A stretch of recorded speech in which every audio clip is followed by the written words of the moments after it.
Now, doctors are apparently a step closer to performing surgery, which sounds like something from a horror novel, transplanting a human head onto another body. An Italian surgeon claims it is now possible, and the first patient has been found. RT has been speaking to him.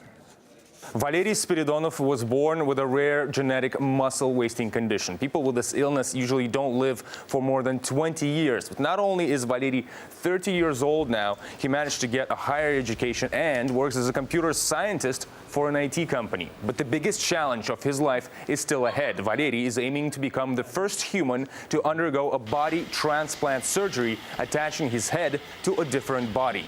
He says his condition gets worse every year, and getting a new body is the only solution, even though there's a big chance he won't survive. I'm very interested in technology and anything progressive that might change people's lives for the better. Doing this isn't only an excellent opportunity for me, but will also create a scientific basis for future generations, no matter what the actual outcome of the surgery is. A few years ago, Italian neuroscientist Dr. Sergio Canavero announced he was planning to conduct the surgery as soon as 2017 and picked Valery, who contacted him by email. We managed to speak with Dr. Canavero. Russia sent Yuri Gagarin into space with fair chances of dying.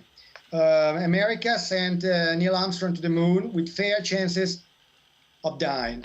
And the chances here are much better than were those of those two men. Dr. Canavero says the controversial operation could last up to 36 hours and cost over $11 million. During the procedure, Valery's brain will have to be cooled down to 10-15 degrees Celsius, which is about 50-60 degrees Fahrenheit, so to extend the time its cells can survive without oxygen. An ultra-sharp scalpel will be needed to cut through the spinal cord, and besides ordinary stitches, a special biological glue will be used to connect the head to the new body. Then Valery will be put into a coma for 3 to 4 weeks to prevent movement and subjected to immunosuppressants so that his new body doesn't reject the head. Surgeons are wary of the idea. One Californian doctor said it was an overwhelming project, unlikely to succeed. Others say it's too outlandish for serious consideration, and some even said it was plain crazy. Dr. Canavero is set to officially present the idea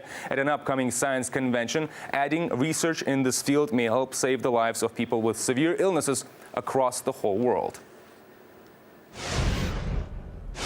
Well, transplant experiments have been around for generations, but have made significant leaps in recent decades. The first successful transplant on a person was back in 1905 when a cornea was replaced. 60 years later, a patient in South Africa received a new heart. When it comes to entire limbs being replaced, surgeons gave a man in France a new right hand in 1998. And 5 years ago, a Spanish man underwent a full face transplant.